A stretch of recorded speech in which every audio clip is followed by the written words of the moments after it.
Click করুন অ্যাপের bell আইকনে আর সাবস্ক্রাইব করুন এবিপি আনন্দ। সব সময় থাকুন খবরে।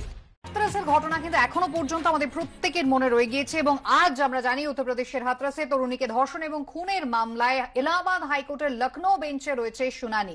মামলার জন্য নির্যাতিতার পরিবারের সদস্যরাও লখনৌয়ের পথে রওনা দিয়েছেন। কথা বলবো আমাদের প্রতিনিধি अंकित गुप्ता সঙ্গে। अंकित जी, अदालत में क्या होगी ये तो समय के साथ साथ पता चलेगा। सबसे जरूरी बात मुझे अब लगता है कि सिक्योरिटी अरेंजमेंट क्या की गई है इस फैमिली के लिए। जी, सिक्योरिटी अरेंजमेंट की बात की जाए तो फिलहाल जो सुबह से ही जो वो लोग लखनऊ के लिए निकले हैं हाथरस से, जो पीड़ित परिवार है उनको पूरे सुरक्षा इंतजामों के तहत लाया जा रहा है। और उसकी वजह भी है क्योंकि हाईकोर्ट ने जो सो मोटो कॉग्निजेंस लिया था उसके बाद में उसमें साफ तौर पर निर्देश दिया था कि उनको पूरी सुरक्षा दी जाए और सुरक्षा के घेरे में ही हाईकोर्ट तक लाया जाए। तो फिलहाल हाईकोर्ट के निर्देशों का पालन करते हुए उनको लखनऊ हाईकोर्ट के सामने लाया जाएगा और उसके बाद में दोपहर 2:15 बजे सुनवाई होगी। आज की सुनवाई इस वजह से महत्वपूर्ण है क्योंकि यहाँ पर जो प्रशासनिक अधिकारी हैं, फिर चाहे वो सरकार की तरफ से हो या फिर स्थानीय प्रशासनिक अधिकारी हो, उन सबको कोर्ट को बताना होगा कि आखिर ऐसी क्या वजह रही जो रात में 2:30 बजे अंतिम संस्कार करना पड़ा।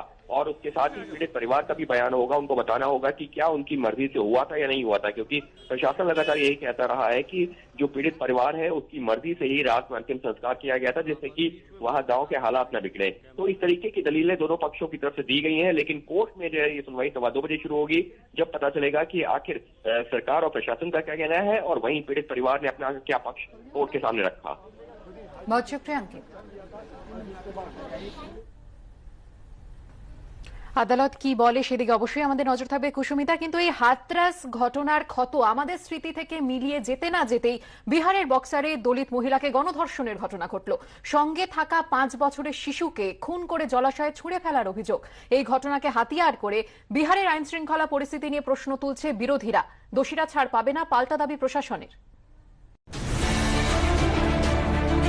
উত্তরপ্রদেশের হাথরাস কাণ্ডে রেশ কাটার আগেই বিহারের বক্সারে ফের এক দলিত মহিলাকে গণধর্ষণের অভিযোগ। তবে এখানে দুষ্কৃতীরা গণধর্ষণে থামেনি, নির্যাতিতার 5 বছরের শিশুকে খুন করে তারা জলাশয়ে ছুঁড়ে ফেলে দেয় বলে অভিযোগ। পরিবারের দাবি, ব্যাংকে টাকা জমা করে শিশু সন্তানকে নিয়ে ফিরছিলেন ওই মহিলা।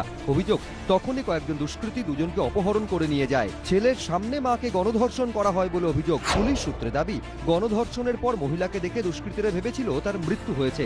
তার 5 বছরের শিশু সন্তানকে খুন করে দুষ্কৃতীরা।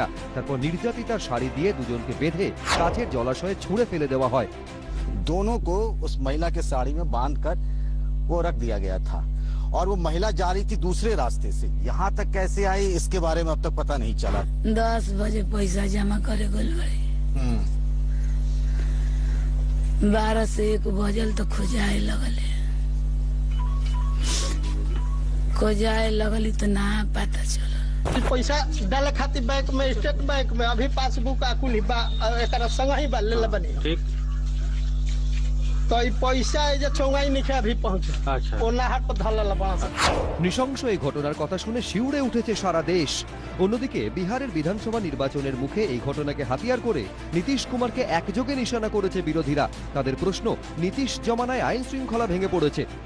कहां है नीतीश बाबू का कुशासन या सुशासन, क्या कहें। कुशासन बाबू और सुशील मोदी जी की जोड़ी ने बिहार को अपराध स्थली बना दिया है। गुंडागर्दी, बलात्कार, डकैती, अपहरण, ऐसा लगता है कि कानून व्यवस्था मर गई हो और महाजंगल राज बिहार के अंदर हो। इसके लिए शासन को, प्रशासन को, सत्ता में बैठे हुए लोगों को जवाब देना चाहिए। इस तरह की घटना ने शर्मसार किया है बिहार को और सुशासन के दावा करने वाले लोगों को इसका जवाब देना चाहिए। নীতিশ প্রশাসনের অবশ্য দাবি, এই ঘটনা তদন্ত চলছে, এক অভিযুক্তকে গ্রেফতার করা হয়েছে। 2 नामजद लोगों में से एक की गिरफ्तारी हो गई है, दूसरे की गिरफ्तारी भी शीघ्र होगी, इसलिए पुलिस ने दबिश बनाया है। और इस मामले में भी जिन्होंने ये घिनौनी और जघन्य अपराध किया है वो न केवल कानून के सलाखों के पीछे होंगे, जल्द से जल्द उनको कठोरतम सजा मिले, इसको सुनिश्चित करने का काम हमारी सरकार करेगी। पीड़िता को ले जाके मेडिकल कराया जा रहा है, 164 का बयान कराया जाएगा, FIR दर्ज कर ली गई है और एक अभियुक्त की गिरफ्तारी, 2 नामजद में एक नामजद अभियुक्त की गिरफ्तारी भी कर ली गई। সম্প্রতি বিজেপি শাসিত উত্তরপ্রদেশের হাথরাসে এক দলিত তরুণীকে গণধর্ষণ ও খুনের অভিযোগ ঘিরে উত্তাল হয়েছিল গোটা দেশ। যোগী রাজ্যের সেই ঘটনার রেশ কাটার আগেই এবার বিহারে নারকীয় অত্যাচারের শিকার আর এক দলিত তরুণী। এবিপি আনন্দ। কৃষি আইন আমরা জানি লাগু হয়ে গিয়েছে এবং এই কৃষি আইনের বিরোধিতা করছে বিরোধীরা। এই কৃষি আইনের প্রতিবাদে বিরোধীদের আন্দোলনের সমালোচনা এবার করলেন প্রধানমন্ত্রী নরেন্দ্র মোদী। গতকাল সম্পত্তি কার্ড উদ্বোধনের অনুষ্ঠানে মোদী অভিযোগ করেন, বিরোধীরা ক্ষমতায় থাকার সময় কৃষকের কথা ভাবেনি, বরং সমস্যা জিইয়ে রাখা হয়েছে। এখন কৃষকদের স্বার্থের কথা ভেবেই সরকার কৃষি আইন আনার পর তারও বিরোধিতা করা হচ্ছে বলে মোদীর অভিযোগ।